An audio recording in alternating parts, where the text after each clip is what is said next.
بسم اللہ الرحمن الرحیم۔ کسی گاؤں میں ایک غریب مولوی رہتا تھا۔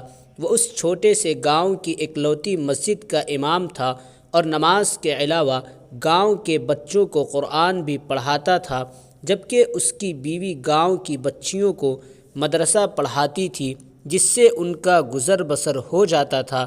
ان کی ایک ہی بیٹی تھی جو کہ بہت خوبصورت تھی۔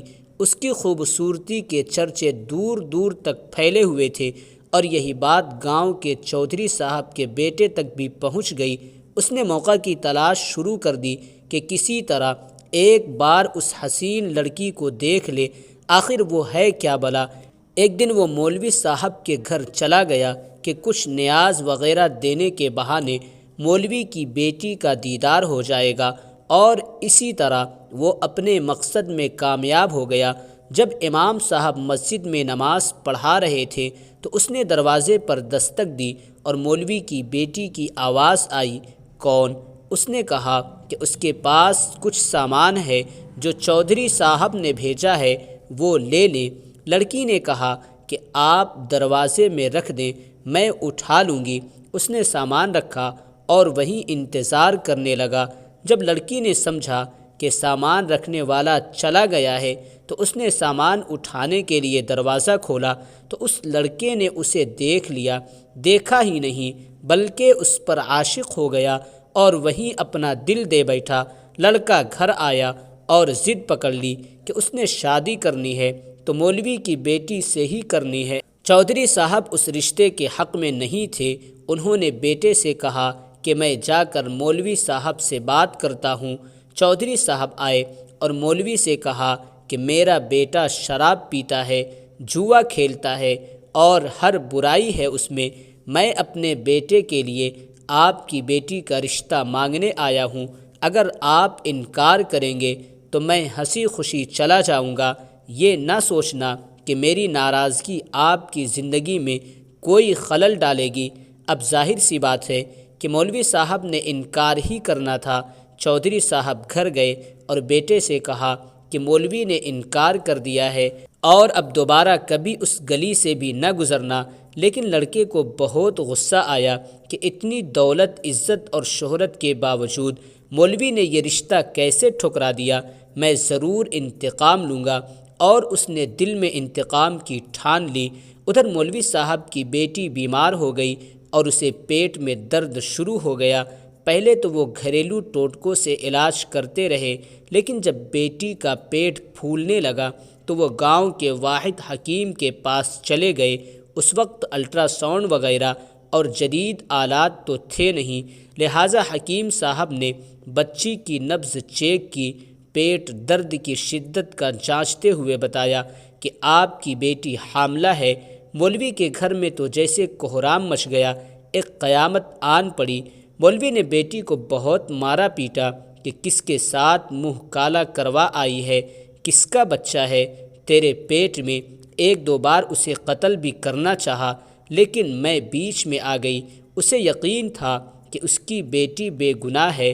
وہاں ان کی بیٹی بھی اس امتحان پر اللہ تعالیٰ سے امید لگا کر بیٹھ گئی کہ اب کوئی معجزہ ہی اسے اس ناکردہ گناہ سے نکال سکتا ہے۔ ادھر چودھری کے بیٹے نے جب 2-3 بار مولوی کو بیٹی کے ہمراہ حکیم کے پاس جاتا دیکھا تو حکیم کے پاس چلا گیا۔ تھوڑی سی رقم ادا کی تو حکیم نے ساری بات اگل دی۔ چودھری کا بیٹا واپس آیا اور گاؤں کے میراثی کو کچھ رقم دے کر سارے گاؤں میں اعلان کروا دیا کہ مولوی کی بیٹی بغیر نکاح کیے حاملہ ہو گئی ہے۔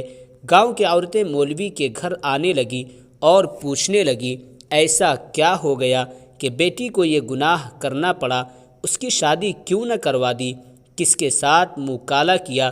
غرض جتنے منہ اتنی باتیں۔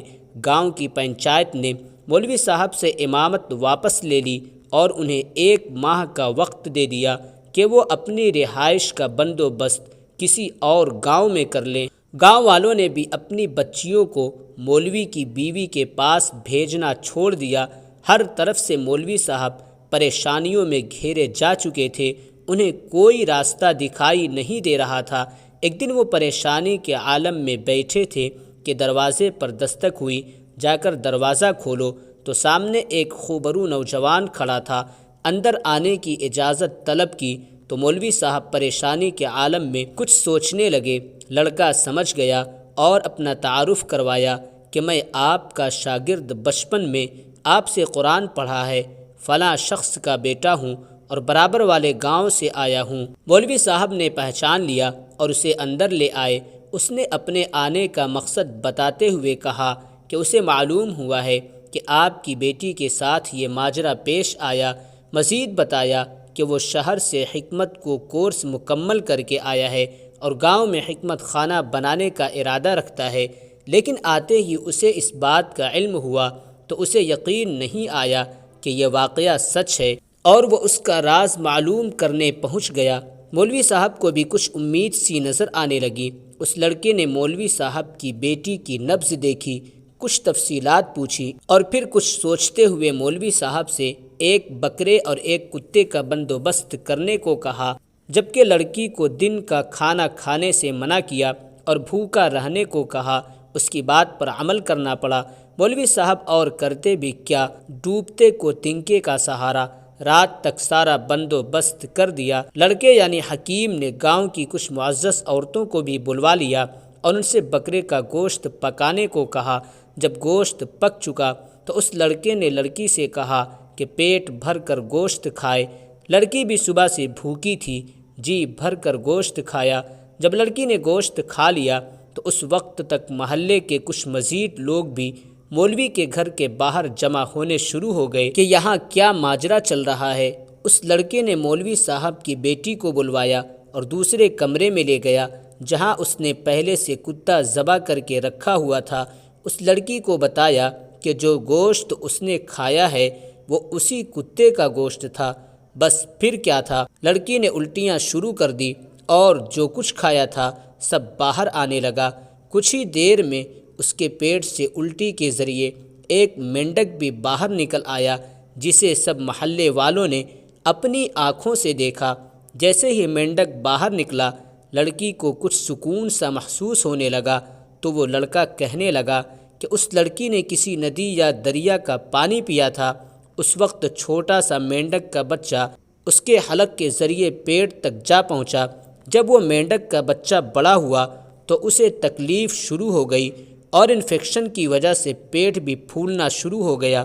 گاؤں کے سب لوگ اس لڑکے کی ذہانت اور حکمت دیکھ چکے تھے اور اس لڑکی کی پاک دامنی بھی سب پر واضح ہو گئی۔ مولوی صاحب نے اس لڑکے کے اصرار پر اپنی بیٹی نکاح اس نوجوان سے کر دیا اور یوں وہ ہنسی خوشی اپنی زندگی بسر کرنے لگے۔